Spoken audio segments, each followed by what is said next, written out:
Well, get ready for 2 hours of peekaboo.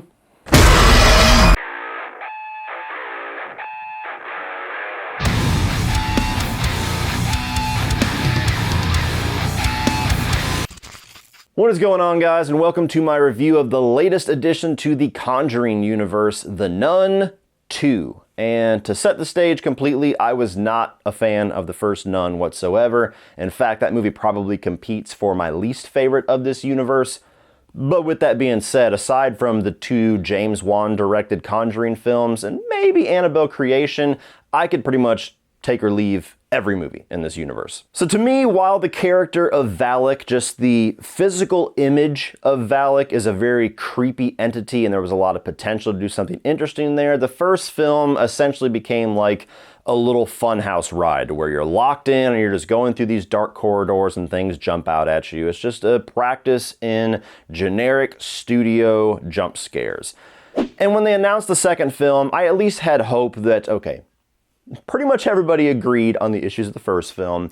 Maybe they'll look at that criticism, they'll put a lot more effort into the second film, and they'll actually give some serious potential. They'll actually realize the potential of this character and give us something better. Then the trailer came, and it pretty much looked like the exact same thing as the first film. A lot of jump scares, a lot of the same types of setups, a lot of the same studio-produced horror that's just very bland, especially in the Conjuring universe. And so I went to go check this out because I actually was a little interested after the first initial reviews. A lot of people were saying this was significantly better than the first film. A lot of people were saying this is one of the best films in the Conjuring universe. There was a lot of those typical hyperbolic reactions that I tend to see, but I was like, you know, people wouldn't really sugarcoat this movie. If this movie was generic, I don't think that they would bullshit. Well, I'm here to say I must have seen a different film than everybody else, because to me this was exactly the same experience as the first film. Not really that much better at all. But really quick before we dive into the good, bad, and ugly of the Nun II, if watching generic studio-produced horror films affects your skin quality like an increased sign of aging, then check out the sponsor of today's video, Geology. As I've gotten older, skincare has become a growing concern and more of a staple in my everyday hygienic routine. And the company that has allowed me to reach my skincare goals the easiest has been Geology. Geology is a 25-time award-winning skin, hair, and body care company with over 7,000 five-star reviews. They create simple and effective skincare and hair care routines that are customized just for you. Their products are built around just a handful of powerful, proven ingredients that have been trusted by dermatologists for decades. Because skincare is science and shouldn't feel like a gamble. Geology Skincare helps you fight acne, reduce oiliness, prevent wrinkles, combat dark and puffy under eyes, have smoother hydrated skin, even target signs of aging. And now the best in the skincare game has expanded their reach into hair care and body care with co-washes, shampoos, conditioners, body washes, deodorants, and much more. Easily my favorite of their newer products is the deodorants. I love the natural scents and the fact that it doesn't leave those white circles on the insides of my black t-shirts, but I've also really been enjoying their new shampoos and the fact that they list the natural ingredients right on the front. Just click the link in the video description and take their 30-second diagnostic quiz. Tell them about your skin and your goals, and a team of dermatologists will design a personalized routine just for you that is shipped directly to your door. And right now, for a limited time, they are going to hook you up with an insane offer. Use my code CODY70 or scan the QR code on the screen and they will give you an exclusive 70% off of their award-winning skincare trial set. That's $50 in products for only 15 bucks. On top of that, you can save big by getting up to 30% off of the add-on products of your choice when you add it to your trial. This is one of the best deals that you're going to find, so snatch it up before it's gone. So take charge of your skin, body, and hair today by using Geology. That's Geologie. And thank you to Geology for partnering with me on today's sponsorship. So starting off with the positives, I do think that Taissa Farmiga gives a good performance. Not that I've ever seen her give a bad performance, but she does well here at continuing this character, continuing her journey against Valak. I thought that Stormy Reed was a nice addition as kind of this supplementary character, and I'll get into that a little bit more later, but for what she's here to do, I think she did pretty well with. Even the guy that plays Maurice, another returning character from the first film, Jonas Bloquet, I believe his name is. I might have fucked that up. I think even he does pretty good, and he has a lot more physical things to do in his performance to kind of give him a little bit more wiggle room to show what he can do. So performance-wise, mostly across the board, pretty well done. I like the changes of setting that we got here. That was one of the issues with the first film, is that you go to this gothic castle and that's kind of your one note visually for the entire film. And the Nun II changes it up a little bit. You've got this Catholic boarding school, you've got a little bit of a globe-trotting thing where the nuns are investigating what is going on in a totally separate location, so they at least break up visually what we're seeing throughout the film a bit more. That's one thing I could say this does better than the first. And while I'm not going to go over the top like some reactions that I saw, there's a decent amount of carnage candy in this movie. One of the bloodier films in the Conjuring universe, so if a little bit of blood gets you hard, there's a little bit of blood here. Moving on to the negatives, this is yet again another 2-hour little carnival ride where you're just going through generic studio-produced and executed jump scares. This is directed by the guy that did The Curse of La Llorona and then The Conjuring, The Devil Made Me Do It, 2 films that I was not really all that enamored with, thought they were fairly generic.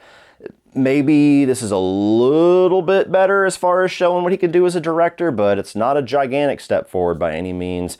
And it's just that same type of experience that we've gotten from the vast majority of these Conjuring spin-offs, which is just taking the jump scare side of what James Wan does and just filming an entire movie and forming an entire story around that one trick. And I don't really care for jump scares in general. There's some good ones. There's certainly ones that are done better than others. But when you formulate your entire experience around that, that's not scary. That's just you startling people over and over and over again. And those of us that have seen enough horror films, you're not even going to startle us because we see every single breadcrumb on screen when you're about to pull one of those jump scares. And it just doesn't surprise us whatsoever. So it was 2 hours of me just sitting there, about half an hour of me being optimistic and saying, okay, come on, impress me. And after I realized it was the same experience that I was in for from the first film, it was just 2 hours of me like this. And unfortunately, the narrative in this film doesn't really give a whole lot to chew on either if you can kind of just get past the jump scare style, because the whole thing is formed around this mystery where you have these 2 nun characters trying to figure out what's going on and these murders and these things that have happened. But the audience is shown the answer to those questions, and certain questions that they're trying to figure out we actually know from the first film. And so there's not really much of a ride to go on in this mystery because you're just watching characters jump through all these hoops and put together all these puzzle pieces to formulate an answer that we've known from the title screen.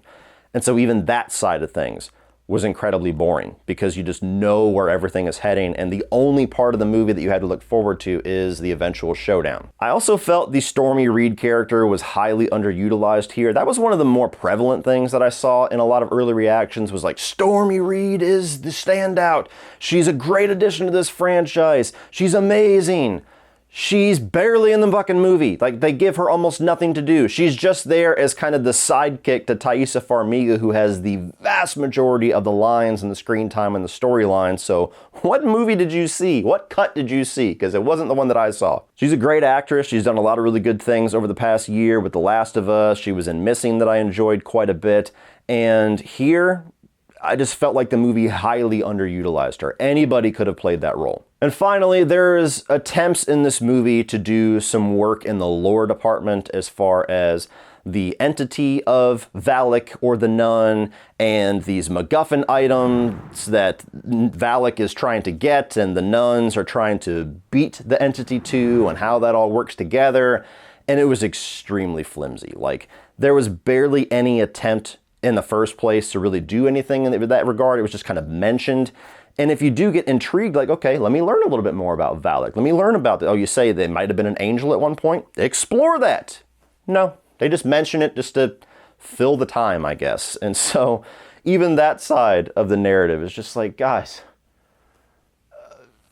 any person who has seen 5 horror films and has a long weekend to set aside could write this script. There's just nothing here. And maybe that's my fault for walking into some of these modern studio horror films expecting something beyond jump scares, something beyond some tricks in the darkness, some storyline, some character development, some lore, something. maybe that's my fault for walking in wanting that. I walked out of this movie extremely disappointed with already having kind of low expectations. And as I was walking to my truck, there was this teenage couple, couldn't have been more than 16 years old. And the girl was losing her mind about how amazing the movie was. She was like, oh my God, that was like the best movie I've seen. Oh my God, like it was just so scary. It was just such a good movie. Not even like a scare. Oh my God, oh my God. That's who these movies are made for. You know, nothing wrong with that. If that's the type of movie, that type of horror experience that you go for, if that's what gets your ass in the seat, and that is what fills out a perfect Saturday night for you, then by all means, that is your taste. But that is who these movies are made for, and that is not me. So overall, guys, if you like low-hanging fruit horror films, you just like to go and have that carnival ride, jump scare fueled experience, if that's what does it for you, this is another one of those types of films that The Conjuring has more or less made an entire universe out of doing. But if you want anything else beyond that, if you wanted a film that's significantly better than the first Nun, you're not going to get that here. Well, that's it for this one, guys. Please click over here to check out my 31 on 31 Unholy Terrors, where I rank The Conjuring and Insidious and Exorcist and a bunch of other franchises together. And I'm also going to put my other new releases from this year, my reviews for you to check out. Please like, share, and hit that subscribe button so you don't miss everything in the future. And as always, remember, opinions are like assholes, but that doesn't mean you have to be.